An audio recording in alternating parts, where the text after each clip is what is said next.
प्रिय बच्चों, आप सभी को गुड मॉर्निंग। आज हम लोग कक्षा 11 रसायन विज्ञान में पढ़ेंगे डॉबेराइनर का त्रिक नियम। डॉबेराइनर का त्रिक नियम क्या होता है, इसके बारे में हम लोग जानेंगे। सबसे पहले बात करते हैं त्रिक क्या है। त्रिक का मतलब यहाँ 3 से है,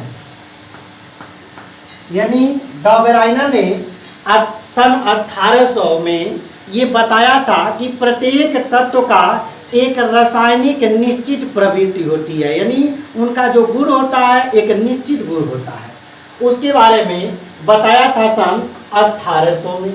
29 साल बाद यानी 1829 ईस्वी में वह बताया था कि अगर कोई तत्व है, समान गुणधर्म है, उनके गुण एक जैसे हैं, और उनका एक नियम बनाया था कि अगर 3 तत्व हैं ए, बी और सी, तीनों का जो केमिकल प्रॉपर्टीज है, रासायनिक गुणधर्म है, रासायनिक तरीका है, एक जैसा है।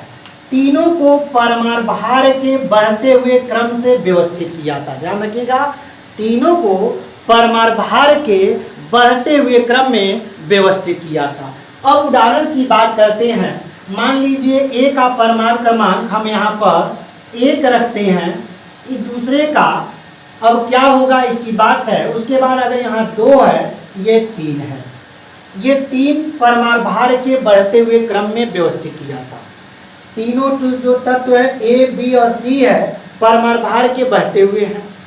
उसके बाद वो बताया था कि अगर इनके समान गुणधर्म है तो जो पहले और तीसरे तत्व का परमाणु भार होगा, जब उनका औसत भार निकाला जाएगा तो जो औसत भार का उत्तर आएगा वह दूसरे के परमाणु भार के बराबर होगा। एक बार उसको उदाहरण के माध्यम से समझिएगा। जैसे लिथियम है, परमाणु क्रमांक 3 होता है। सोडियम है, परमाणु क्रमांक 11 होता है।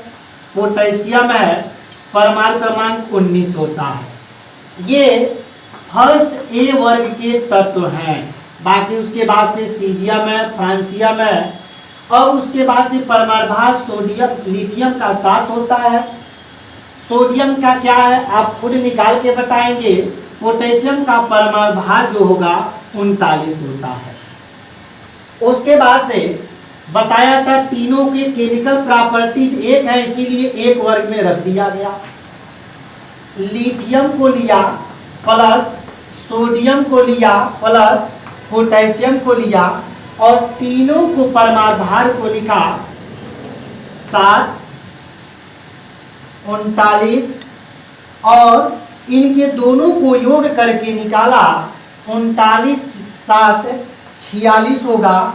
2 से भाग किया 23 होगा, अर्थात जो 23 होगा वह सोडियम का परमाणु भार होगा। अर्थात यहाँ पे हम 23 लिख देते हैं।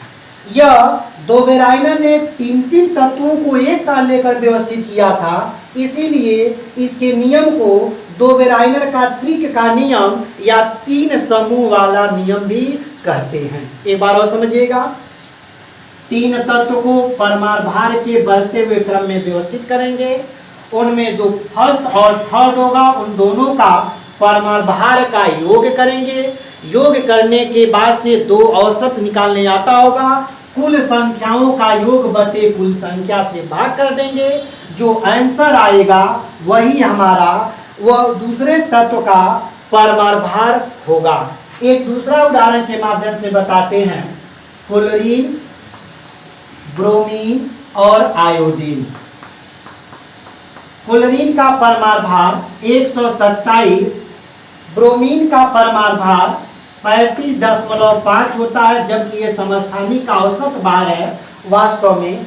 और इन दोनों का योग करेंगे तो 127 और ये 35 162.5 आएगा, और 2 से भाग कर देंगे। क्यों 2 से भाग करेंगे? क्योंकि औसत निकालना है तो 2 को जोड़ रहे हैं तो 2 ही से भाग करेंगे, तो आएगा 2 × 16, 2 × 2, यानी 81.25। ये 81.25 जो होगा ब्रोमीन का परमाणु भार होगा। इस तरह से ये त्रिक नियम लगाया, लेकिन यह नियम सभी तत्वों पे सफल नहीं हो पाया। कुछ समय बाद जाकर के दो बेराइनर का जो त्रिक नियम था वह विफल हो गया। उसके बाद से एक नए साइंटिस्ट आए, न्यूलैंड।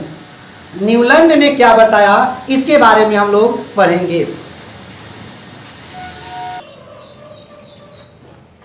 आगे हम लोग न्यूलैंड का अष्टक नियम के बारे में पढ़ेंगे। न्यूलैंड ने क्या बताया था, जैसा कि अभी जस्ट आपने पढ़ा है, सन 1829 में दो बेराइनर ने त्रिक का सिद्धांत दिया था, लेकिन वह सिद्धांत जो था सभी तत्वों पे लागू नहीं हो पाया था। बाद में वह नियम फेल हो गया।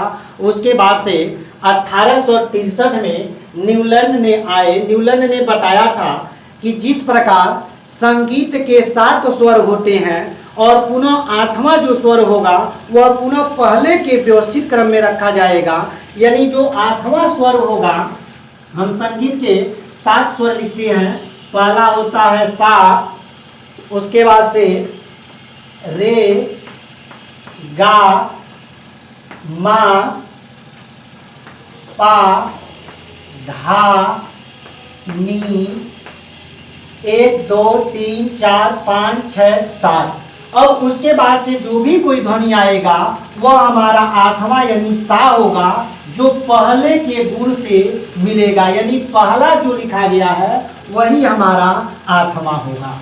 ठीक उसी प्रकार से अगर हम इनको व्यवस्थित करें, lithium 3, beryllium 4, boron 5, carbon 6, nitrogen 7, oxygen 8, fluorine 9, 10 को नियान, जो आप सभी जानते हैं यह एक अक्रिय गैस है जो 18वें वर्ग में एक अलग रूप दे दिया गया। उसके बाद से यहाँ पे 10 यहाँ पे नियान आता है, जो अक्रिय गैस को एक घर बाहर निकाल दिया गया। 11 यहाँ रखा जाएगा जो सोडियम होगा। अब यहाँ पे देखते हैं, इनको जब व्यवस्थित करते हैं तो जो 8वां है स्वर यानी सोडियम तत्व जो है यह पहले के गुण से मिलता है, तो यहाँ से इनको हटा करके अब हम यहाँ रख दिए, यानी अब ये एक पास हो गया। कारण ये था कि संगीत के 7 स्वर के बाद से जो 8वां स्वर होगा पुनः उनका रिपीट होता है, पुनः उनका पुनरावृत्ति होता है, तो उनको एक व्यवस्थित क्रम में उन्हीं के साथ रख दिया गया। आगे जब देखेंगे तो मैग्नीशियम आता है, एल्युमिनियम आता है, सिलिकॉन आता है, फास्फोरस आता है, उसके बाद से सल्फर आता है, क्लोरीन आता है, फिर आर्गन 18 होता है जो अक्रिय गैस है, इसको नोबल गैस के बाहर निकाल दिया गया। 18 के बाद से 19 पोटेशियम आता है, तो पोटेशियम फिर 8वां जो पहले के गुण से मिलता था, तो हम यहाँ पर पुनः पोटेशियम लिख दिए। यानी न्यूलैंड ने बताया था कि हर 7 स्वर के बाद जब 8वां जो आएगा वह जो गुरु अक्षर होगा वह पहले के गुण से होगा। ठीक वैसे ही अगर तत्वों को बढ़ते हुए क्रम में व्यवस्थित किया जाए तो हर एक 8वां जो एलिमेंट होगा उनका जो भौतिक और रासायनिक गुणधर्म होगा वह पहले के गुणधर्म से मिलने जुलता रहेगा। यानी उनका जो भी कुछ केमिकल प्रॉपर्टीज होगा वह पहले जैसा होगा। तो क्यों न 8वें को उठाकर पहले के साथ रख दिया जाए। क्यों, अगर 7वें के साथ रख दिया जाए, पहले के साथ रख दिया जाएगा तो केवल एक वर्ग, 2, 3, 4, 5, 6, 7 ही वर्ग के बारे में हमको पढ़ना रहेगा। ये उनका वर्गीकरण करने का एक तरीका था। अब व्यवस्थित करने पर देखा गया कि लिथियम का वही गुण दिखा जो सोडियम दिखा, सोडियम का वही गुण दिखा जो पोटेशियम का मिला।